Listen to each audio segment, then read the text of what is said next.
Bismillahirrahmanirrahim. Assalamualaikum warahmatullahi wabarakatuh. Alhamdulillahirabbil alamin. Wa bihi nasta'in ala umuri dunya waddin. Wassalatu wassalamu ala asrofil anbiya'i wal mursalin wa ala alihi wa sahbihi ajmain. Subhanaka la ilma lana illa ma 'allamtana innaka antal alimul hakim. La haula wala quwata illa billahil aliyyil azim. Rabbi shrah li sadri wa yassir li amri wahlul 'uqdatam min lisani yafqahu qawli. Rabbana zidna ilman nafi'an warzuqna fahman wasi'an wa rizqan halalan thayyiban nafi'an fiddin wad dunya wal akhirah bi rahmatika ya arhamar rahimin walhamdulillahi rabbil alamin. Amma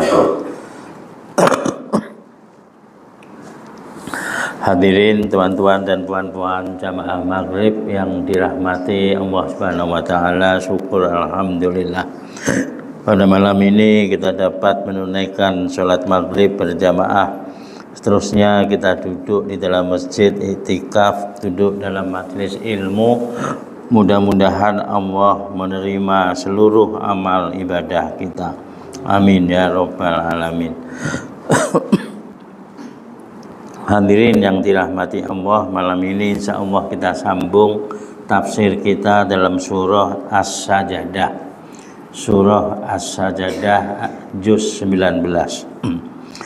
Minggu lepas saya telah sampaikan sampai kepada ayat yang ke-9, di mana Allah memberitahukan kepada kita, Allah telah beri kepada kita pendengaran, penglihatan dan juga afidah, yaitu hati, merasa.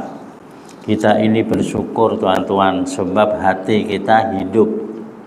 Ya, dengan hidup hati itulah ada perasaan gembira, ada perasaan sedih, ada perasaan suka. Nah tuan-tuan, ini semua perasaan yang ada di dalam hati kita. Kalau hati dah mati, maka tak ada terasa apa-apa tadi tuan-tuan. Mati dah hati ini. Maka dengan begitu kita pun ada rasa menyesal pun ada juga. Nah, di antara sifat manusia di hati itu ada perasaan menyesal. Menyesal sebab kita telah melakukan perkara-perkara yang tidak baik. Menyesal karena pernah menyakitkan orang. Menyesal karena pernah menyia-nyiakan waktu yang Allah beri. Nah ini, kalau tak ada menyesal bahaya juga teman-teman. Dengan menyesal kita berhati-hati supaya tidak mengulangi lagi perkara yang sia-sia tadi. Dengan menyesal supaya kita tidak menyakiti orang lagi. Dengan menyesal supaya kita memberi perhatian perhatian kepada orang-orang yang menjadi tanggung jawab kita. Begitulah seterusnya teman-teman. Baik. Nah, tapi Allah menyindir dalam ayat ini penghujungnya qalilam ma tashkurun. Sedikit di antara kalian yang pandai bersyukur. Memang saya dan tuan-tuan kalau diberi sakit baru terasa bahwa itu berharga. Tapi kalau tak sakit tak merasa berharga, betul tak teman-teman? Mata kalau sakit baru terasa betapa kalau kita beli celik mata begini harganya mahal. Ya, tapi kalau waktu sehat begini tak ada rasa berharga, biasa saja nah, teman-teman. Hidung akan terasa berharga kalau diberi sakit, betapa nikmatnya kalau hidung kita sehat. Ya, mulut kita, lisan kita, lidah kita, gigi kita, semuanya teman-teman. Nah, termasuk juga anggota yang berada di dalam badan kita yang kita tak tahu. Nah, kita tak tahu, kita cek dengan dokter baru kita tahu. Nah, ternyata ada sakit di usus kita, ada di jantung kita, buah pinggang kita, dan berbagai lagi. Tapi kalau tak kena cek kita tak tahu. Cuma mungkin terasa sakit, tapi kita tahu di mana sakit yang sebenarnya dan penyakit apa yang ada pada diri kita. Baik. Ayat seterusnya, wa qalu a idza dhalalna fil ardi a inna lafi khalqin jadid bal hum biliqa'i rabbihim kafirun. Jadi orang-orang yang tidak beriman ketika itu mereka berkata kepada Nabi kita Muhammad sallallahu alaihi wasallam. Rame-rame mereka berkata mengejek, membuli, menghina Nabi kita. Dia kata apa? Aidza dhalalna fil ardi. Apakah apabila kami telah hancur di dalam bumi? Maksudnya apa? Maksudnya sudah mati, sudah dikubur, sudah berpuluh tahun, ya, hancur, dia punya daging habis. Daging saya dan teman-teman kalau sudah di dalam kubur itu bukan habis sampai berbulan-bulan lamanya teman-teman. Teman-teman pernah tengok tak, minta maaf lah, anjing atau kucing yang mati di tepi jalan, yang dibiarkan tak ada orang yang mengurusnya. Kira-kira daging itu boleh bertahan berapa lama? Kira-kira sajalah. Sampai 1 bulan enggak? Tak sampai, beberapa hari aja teman-teman. Betul tak?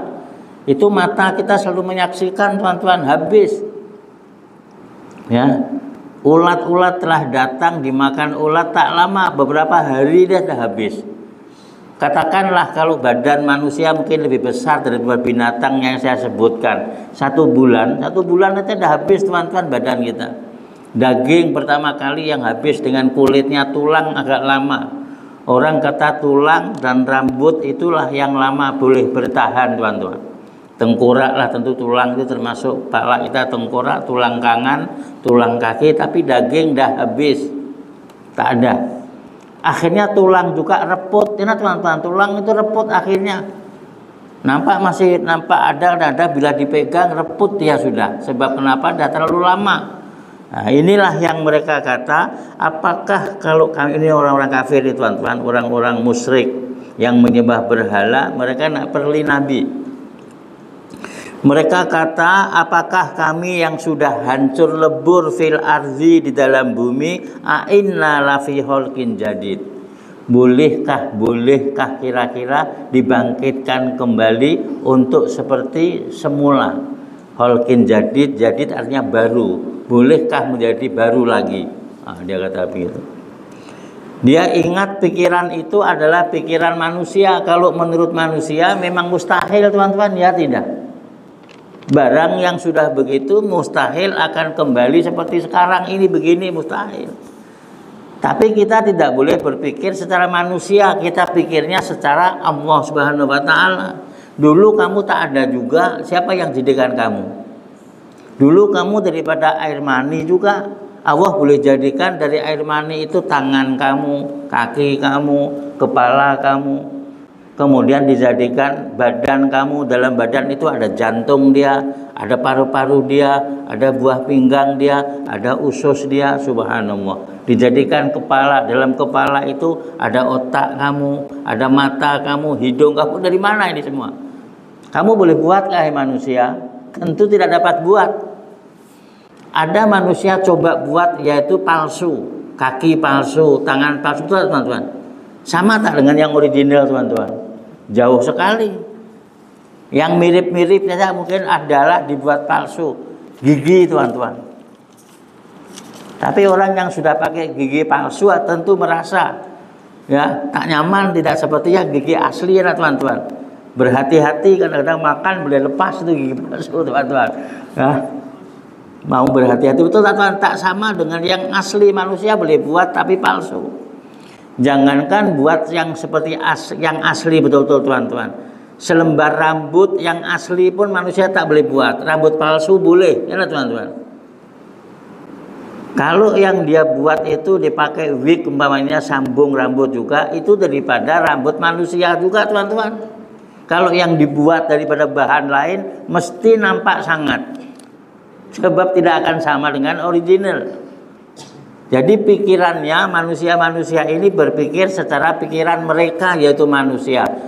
Mustahil akan boleh kami yang hancur lebur di dalam tanah itu boleh bangkit kembali, diciptakan semula yang baru, mustahil. Ingat teman-teman, kalau ikut akal manusia betul boleh jadi mustahil, ya teman-teman. Tapi Anda jangan berpikir akal manusia, akal Allah Subhanahu wa taala. Allah boleh menjadikan. Boleh jadi mustahil di sisi manusia, tapi tak ada mustahil di sisi Allah Subhanahu wa taala. Dalam dunia ini banyak perkara-perkara yang kelihatan mustahil menurut akal manusia, tapi ternyata boleh terjadi, teman-teman. Banyak yang orang menurut manusia tak mungkin, orang miskin macam kamu ini boleh jadi ini, boleh jadi ini. Menurut akal tak mungkin, tapi Allah boleh jadikan. Anak petani pun boleh jadi presiden, teman-teman. Boleh jadi menteri. Anak nelayan boleh jadi menteri, teman-teman. Di tempat saya dulu ada pemandu becak, abang becak orang kata. Tapi keinginan kuat nak pergi haji. Boleh pergi haji, teman-teman. Subhanallah, keinginan dia kuat. Sebab itu sering saya sebut, orang pergi haji itu bukan karena kemampuan, tapi karena keinginan. Bila dia keinginan, Allah akan sampaikan ke tempatnya, teman-teman. Bila orang belum mau, walaupun mampu, tak pergi-pergi juga. Duitnya ada, mampu nak pergi, tak nak pergi. Badan dia sehat, tak nak pergi juga. Peluang ada, tak nak pergi. Mampu dia pergi, tapi kalau keinginan Allah akan kabulkan. Sebab Allah tidak akan mengecewakan keinginan hambanya lebih-lebih lagi untuk mengikuti perintahnya, teman-teman. Pasti diberi jalan.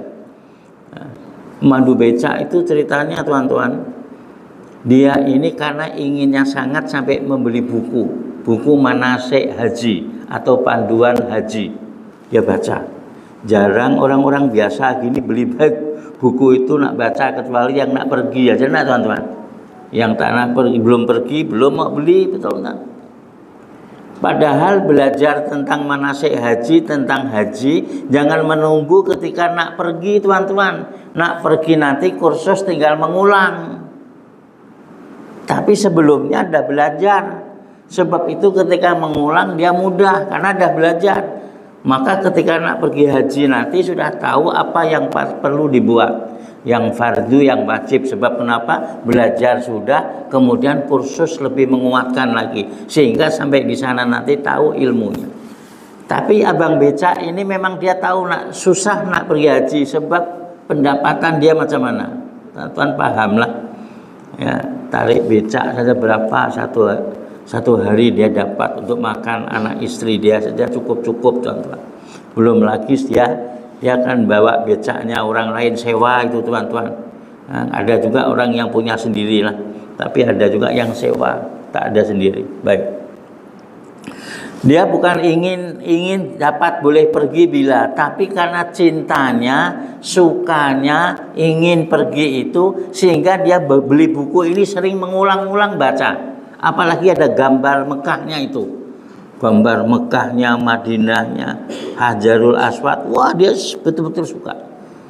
Sehingga setiap hari teman-teman, bila ada kesempatan dia rehat tunggu penumpang, dia baca. Habis baca lagi, habis sampai koyak-koyak teman-teman. Bukunya itu sampai terkoyak-koyak sebab sering dibaca. Satu ketika memang Allah dah rancang dia ini karena keinginannya kuat. Dia rehat di depan rumah orang di bawah pokok. Dulu-dulu kebanyakan tepi-tepi jalan ada pokok-pokok besar. Kalau di Jawa tempat saya pokok pohon asam teman-teman. Tepi-tepi jalan. Kami orang dari budak-budak dulu kalau sekolah pagi-pagi kan ada angin ribut dari semalam, umpamanya banyak yang jatuh di bawah ini. Ambil teman-teman. Masam punya itu. Balik ibu suka teman-teman pakai masak lah. Boleh juga pakai minum. Nah, kita makan begitu saja teman-teman. Banyak. Jadi dia berhenti di bawah pokok depan rumah orang kaya teman-teman. Ada pagar orang dulu dia tak ada remote, dia masih pakai asli ya, orang turun dari kereta baru dia buka dulu lah. Sekarang tak main itu, remote sudah mainnya. Jadi kebetulan tengah hari itu teman-teman, pemandu becak itu sedang rehat di situ sambil dia membaca bukunya. Orang kaya itu pulang naik kereta. Dia berhenti sekejap di depannya, dia buka dia punya pagar rumah itulah. Sambil dia jeling belok ke kanan, dia terkejut tengok orang pemandu becak baca buku. Sebab jarang sekali pemandu becak baca buku. Jarang lah teman-teman. Yang baca buku pelajar-pelajar mungkin ada.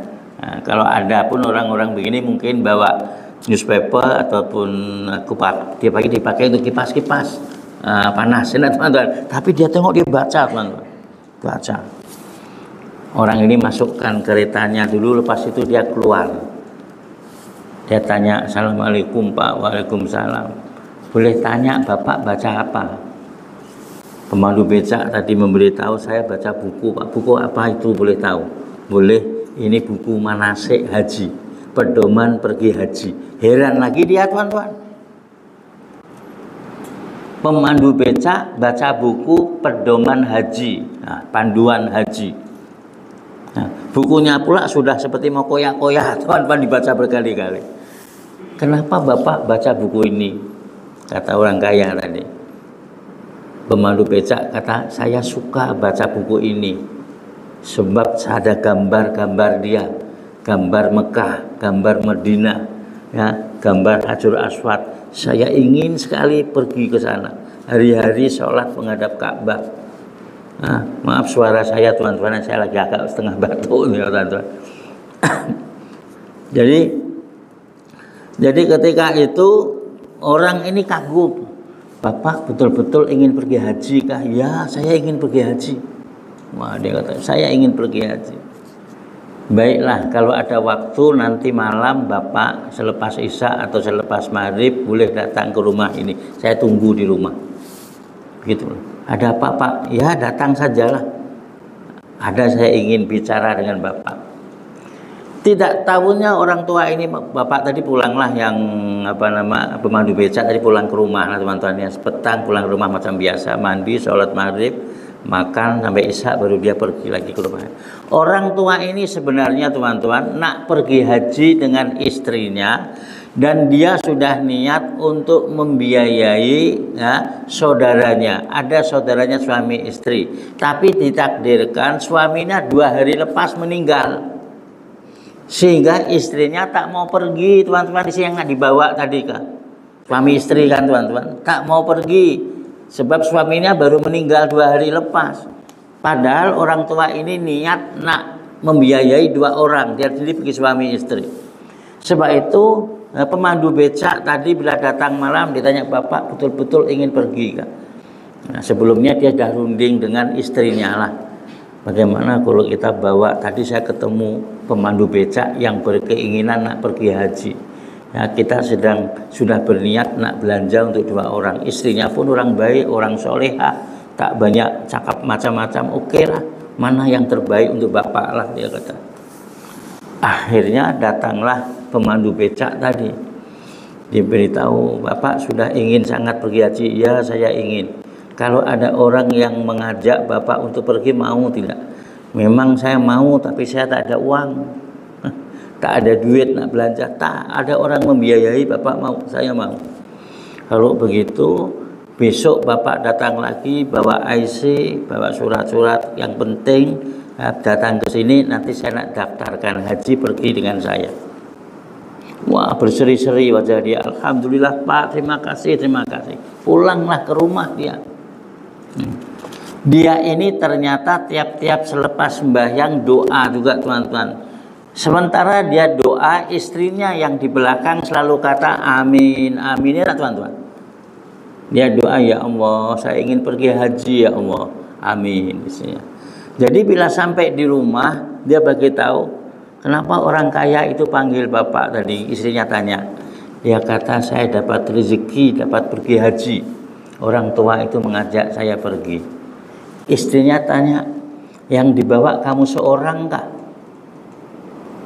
Kata bapaknya tadi tak menawarkan untuk istri. Dia kata mengajak sendiri, saya lah yang pergi. Kata istrinya, jangan dulu Pak. Dia panggil suaminya Pak. Orang Indonesia panggil suami Pak juga, teman-teman. Jangan pergi dulu Pak. Kenapa? Ini kan peluang saya pergi. Jangan dulu. Saya yakin kalau Allah mengabulkan, kita mesti pergi berdua. Kenapa berdua? Sebab kan bapak berdoa, saya di belakang kata amin. Takkanlah Allah tak dengar. Takkanlah malaikat tak dengar yang mengangkat. Takkanlah bapak sendiri yang dapat, saya tak dapat. Kalau dapat mesti dua-dua. Jadi bapak jangan pergi dulu. Bilang sama orang kaya itu, terima kasih, tapi saya tak mau pergi dulu, sebab saya mau pergi dengan istri saya. Besoknya datanglah teman-teman pemandu becak ini, Pak, saya ucapkan ribuan terima kasih atas tawaran Bapak yang nak mengajak saya pergi haji dan Bapak membiayai, tapi minta maaf, harap ditunda dulu, saya belum mau pergi. Kenapa? Kan semalam sudah mau pergi. Ya, sebab saya doa selalu dengan istri saya. Istri saya di belakang kata amin, tapi saya nak pergi sendiri, bagaimana, kesian istri saya. Orang tua itu tersenyum. Dia kata, kalau memang istri kamu mau pergi, bawa sekali istri kamu, saya bayar sekali. Tengok teman-teman. Bila dia pulang bersedih, dia bilang, Bu, dia panggil istrinya Bu. Bu, gembira kita Bu. Ibu pun dibayar juga sama berdua. Alhamdulillahirabbil alamin. Akhirnya dapat berangkat pergi haji, teman-teman. Itulah menurut hitungan manusia mustahil pemandu becak ini boleh pergi dengan istrinya. Berapa dia dapat, teman-teman? Bukan karena tak mau pergi, tak mampu dia pergi, hati dia ingin pergi. Sebab itu saya katakan, kalau niat kita nak melakukan sesuatu, walaupun kelihatan mustahil, niat kamu betul, apalagi niat nak ibadah, pasti Allah akan kasih jalan keluar. Yakin sajalah tuan-tuan, pasti ada jalannya. Karena Allah tidak akan mengecewakan kepada hambanya yang ingin melakukan ibadah, karena ibadah itu adalah perintahnya. Pasti akan dibantu, pasti akan diberi jalan keluar. Baik, itu kisah tuan-tuan. Balhum biliqa'i rabbihim kafirun. Maka orang-orang tadi yang menghina Nabi, yang mereka itu coba untuk membuli Nabi, mereka kata apa tadi? Kami dah jadi tulang-tulang ini, boleh tak berubah atau boleh jadi bangkit kembali? Mustahil, tidak dapat. Bal hum biliqa'i rabbihim kafirun. Bahkan mereka tidak percaya untuk bertemu dengan Allah Subhanahu wa taala. Kafirun artinya mereka mengingkari, tak percaya. Mana boleh kami hidup lagi, kami dah mati, ini dah tulang dah habis semuanya, tidak mungkin hidup balik. Itu cerita bohong, cerita lama dulu. Sekarang ini teman-teman sudah ada orang-orang Islam yang meragukan kehidupan di akhirat. Hati-hati sebab mereka sudah liberal, berpikir secara akal. Dari akal dia kata, mana ada orang yang sudah mati sampai sekarang balik cerita dia. Tak ada. Kehidupan akhirat itu bohong, dongeng saja. Sebab itu umat Islam sekarang jarang boleh maju. Sebab mereka terikat takut kepada kehidupan akhirat. Orang lain, agama lain tak takut sebab mereka tidak khawatir kehidupan di kedua kali. Maka mereka mendapati tumpuan sepenuhnya. Tumpuan bagaimana untuk hidup di dunia ini menjadi orang yang maju, yang berjaya. Umat Islam susah mau berjaya sebab pikirannya terikat dengan kehidupan di akhirat. Paham teman-teman?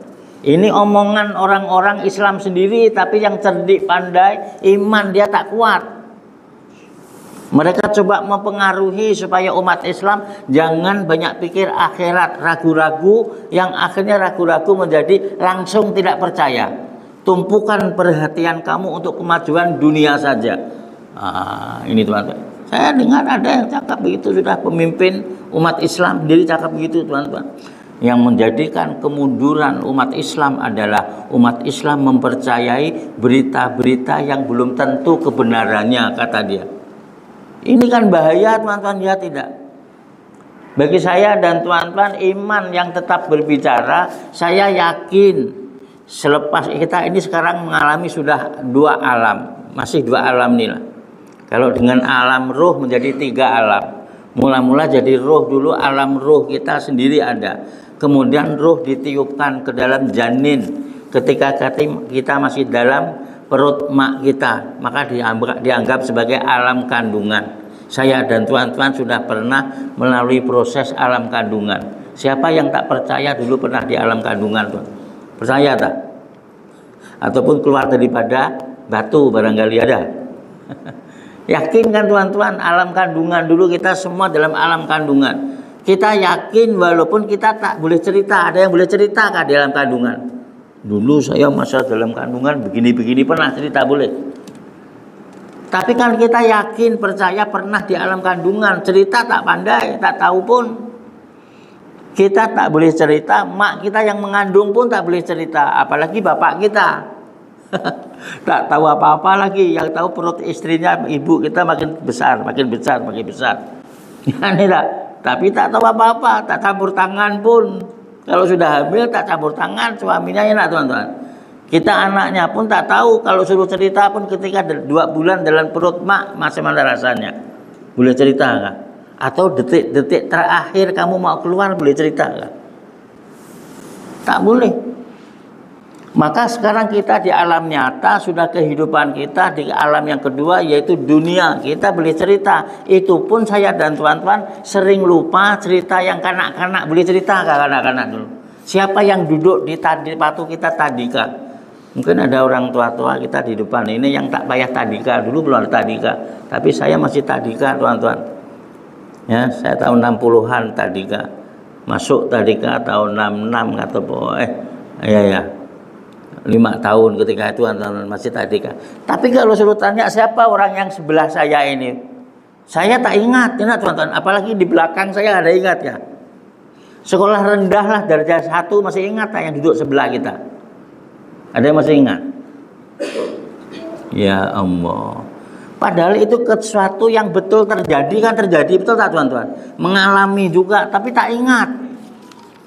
Ada saya dan teman-teman sering saya tanyakan yang terjadi bulan lepas pun dah tak ingat. Ingat teman-teman. Sekarang berapa hari bulan saya tanya? Hari ini 30. Senang sebab besok hari merdeka. 30. Hari ini hari Rabu 30 hari bulan. Saya tanya sekarang ini bulan Agustus, bulan Juli dulu 30 hari bulan, hari apakah itu? Coba jawab. Angkat tangan yang ingat. Tanggal 30 hari bulan Juli, bulan lepas, hari apakah itu? Masih ingat tak teman-teman? Kalau saya tanya tahun lepas 30 Agustus tahun lepas 2022, hari apakah itu? Kalau saya tanya 10 tahun yang lalu, penin pula ini. Padahal itu kan nyata. Bukti ada nyata, ada hidup masa itu, nah teman-teman. Tapi tak ingat, apalagi benda yang akan datang yang memang belum kita lalui lagi, tak tahu teman-teman.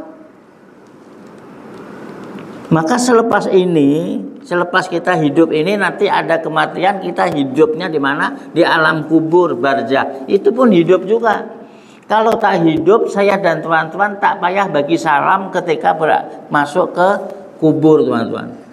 Saya dan teman-teman kalau masuk kawasan kubur, kata Nabi, beri salam kepada ahli kubur. Sekurang-kurangnya, assalamualaikum ya ahlal kubur. Sekurang-kurangnya begitu. Kalau kubur itu bapak kita bagi tahu salam sama bapak kita, salam sama mak kita, teman-teman. Mak kita dengar, bapak kita dengar. Jawab tak Ustadz? Jawab, tapi jawabannya sudah di alam lain, kita tak dengar. Kalau dengar besok tak berani datang lagi. Berani datang lagi, tiba-tiba mak kita jawab, waalaikumsalam Ali, apa kabar? Oh, lagi takut lagi. Mak udah meninggal 5 tahun, apa hal tanya apa kabar ini? Tak payah pergi lagi lah, takut ya teman-teman. Dia jawab tapi tidak terdengar oleh kita, sebab Nabi tidak mungkin mengajarkan perkara-perkara yang mustahil ya teman-teman. Nabi tahu ya, jawab. Jadi berarti kita ada kehidupan itu teman-teman, cuma kita belum merasa. Siapa yang merasa? Yang ketika itu hidup di alam barzah belum merasa. Menurut kita, yaitu akidah kita ahli sunnah wal jamaah, di alam kubur ada 2 kemungkinan. Mungkin hidupnya senang, yaitu dapat nikmat kubur. Yang kedua hidupnya susah karena mendapatkan azab kubur. Ya teman-teman, ini yang kita pelajari. Ini yang kita tahu. Walaupun ada ya, yang aliran lain mengatakan di kubur tak ada itu Ustaz, yang ada tidur saja. Tapi kita mazhab kita ahli sunnah wal jamaah mengakui akidah kita di kubur ada 2 kemungkinan, kena azab kubur atau dapat nikmat kubur ya teman-teman. Bukan tak ada apa-apa. Nah, ada prosesnya ada terus nanti sampai kepada alam akhirat, karena kubur belum alam akhirat. Kubur adalah babu awal akhirat, pintu menuju kepada akhirat. Nah, pintu awal. Baik, balik pada ayat ini tuan. Qul yatawaffakum malakul mautil ladzi wukila bikum tsumma ila rabbikum turja'un. Katakanlah hai Muhammad, Nabi kita suruh menjawab orang-orang itu. Ya tawaffakum, kamu nanti akan diwafatkan. Nah, siapa yang mewafatkan? Malakul maut. Yang Allah wakilkan, alladzi wukila bikum. Allah wakilkan ya proses kematian kamu, wafat kamu melalui malaikat maut. Karena ada tugasnya yang Allah tugaskan malaikat maut, yaitu malaikat Israel untuk mencabut nyawa kamu. Kamu diwafatkan. Sebab itu bahasa Al-Quran cantik, mendidik, membimbing saya juga kalau boleh ya dengan orang tua, orang-orang yang lebih tua umurnya atau orang tua kita sendiri atau pemimpin, jangan kata mati tapi kata wafat. Ada orang cakap maknya, dia cakap mati pula. Ya, mak saya mati tahun lepas. Kalau bapak saya mati 3 tahun dulu. Betul, tidak salah, tapi itu kurang menghormati kalau kata bapak saya wafat 5 tahun lalu. Mak saya meninggal boleh, atau wafat itu lebih bagus lagi. Pemimpin pun kita ajukan dengan kata yang baik, guru kita umpamanya. Ya, itu namanya menghormati, memuliakan bahasanya, bahasa yang baik. Walaupun tidak berdosa, tapi gunakan bahasa yang baik teman-teman. Sebab kalau kita kata kucing pun mati juga, ayam mati, takkanlah mak kita mati juga. Paham teman-teman? Mak kita meninggal, mak kita wafat, jangan kata mak mati. Sebab ada orang cakap begitu teman-teman. Ya, orang ini memang tidak pandai menggunakan bahasa yang bagus untuk orang tuanya. Ya. Jadi kita yang tahu, bimbing anak-anak kita juga kalau boleh sebut dengan perkataan yang baik. Dan kita pun mulakan sendiri juga siapa yang meninggal, jangan kata siapa yang mati. Nanti terbiasa, orang supaya terbiasa dengan kata-kata yang meninggal. Bagus lagi siapa yang wafat hari ini, itu lebih baik lagi. Meskipun mengatakan mati itu tidak berdosa, karena memang kata-kata itu betul, tapi menggunakan kata yang bersopan santun, beradab, walaupun dia telah meninggal dunia. Baik, ini ayatnya. Kul yatawaffakum, katakanlah Allah yang akan mewafatkan kamu. Ya. Jadi kematian kamu itu kematian yang Allah perintahkan, diwakilkan kepada malakul maut, malaikat maut. Summa ila rabbikum turja'un, tapi kamu semuanya nanti akan kembali kepada Allah Subhanahu wa taala. Tugasnya malaikat tadi itu, teman-teman. Mana nenek kita? Ada mungkin mana bapak kita, emak kita, ada yang minta maaf, sudah suaminya dah meninggal, ada istrinya dah meninggal, ya teman-teman. Kemudian ada bahkan yang anaknya mendahului dulu. Sebab kematian ini dirahasiakan oleh Allah Subhanahu wa taala supaya saya dan tuan-tuan bersedia setiap waktu, sebab dirahasiakan. Kalau tak dirahasiakan nampaknya seperti bagus, tapi sebetulnya malah menyusahkan, teman-teman, kalau dibagi tahu awal. Macam selalu saya sebutlah, kalaulah kita sakit, dokter mengatakan ini kalau penyakit begini biasanya 3 bulan. Biasanya. Dokter salahkah Ustadz? Tidak, karena dokter bercakap melalui ilmu kedokteran, medik, karena teman-teman yang dia pelajari. Kalau orang biasa baru salah, meramal saja. Tengok muka pucat begini, oh macam Hawa ini 3 bulan ini. Marahlah teman-teman, agak-agak aja. Tapi kalau dokter tidak salah. Nah, biasanya kalau kena cancer begini 6 bulan paling boleh bertahan. Tapi apakah betul setelah 6 bulan meninggal? Ada yang melampaui 5-6 bulan. Ada yang melebihi 1 tahun, 2 tahun pun tak apa. Malah dokter yang mengatakan 3 bulan, dia pula yang meninggal dulu, teman-teman. Wah, pasti dokter tadi menyesal, teman-teman. Saya kata orang lain yang meninggal, malah saya pula yang dulu. Kalau tahu begini jangan saya cakap dia. Tidak mustahil, teman-teman. Ada, saya pernah tengok di tempat saya orang yang jaga bapaknya sakit, anak yang sulung yang jaga, anaknya meninggal dulu, bapaknya masih belum meninggal, yang dijaga sakit itu. Akhirnya cucunya, teman, yang jaga cucunya meninggal juga, dia belum meninggal. Sampai ketika orang melayat dia kata, ya Allah, menangis dia. Ya Allah, kenapa engkau panggil, engkau ambil dulu anak saya, malah cucu saya, bukan saya, padahal saya hidup sudah lama, ingin cepat balik, tak balik-balik. Yang ini pula yang kau ambil dulu. Betul, teman-teman. Mungkin teman-teman pernah mendengar ada orang yang begitu juga. Ketika anaknya meninggal atau bahkan cucunya, dia kata seolah-olah kata begitulah. Kenapa didahului dulu? Patutnya dia yang sudah tua, teman.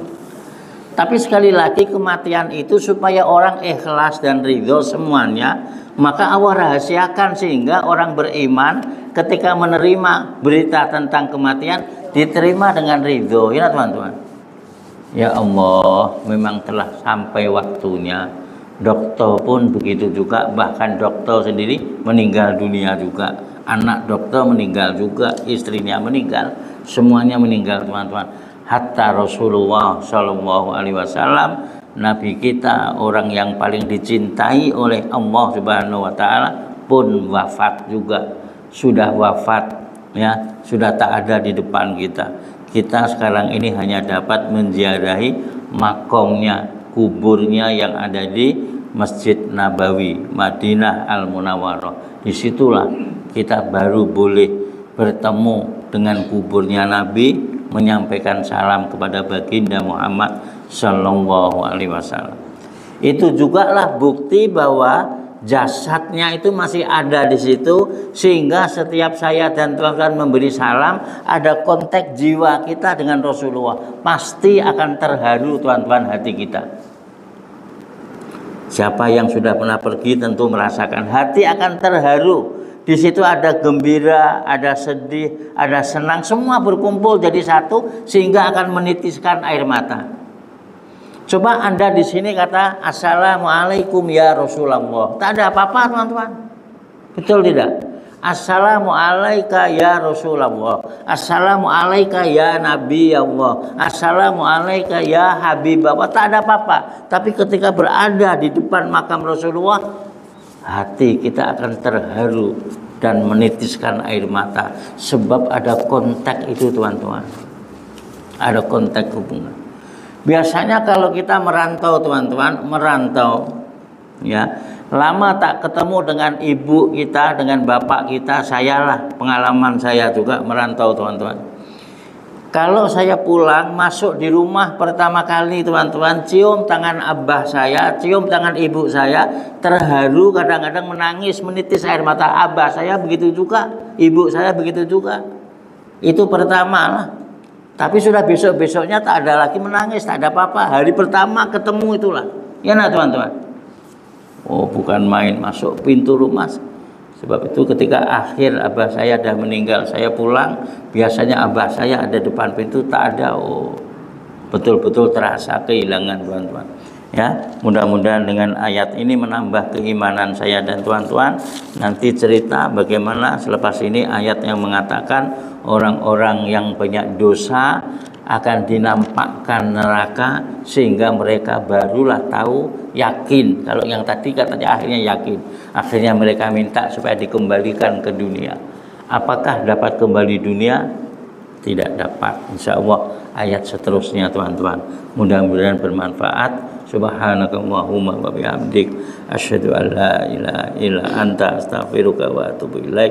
Bismillahirrahmanirrahim. Wal asrinal insana lafi husrin illa ladzina amanu wa amilus solihat wa tawasau bil haqqi wa tawasau bis sabr. Wassalamu alaikum warahmatullahi wabarakatuh.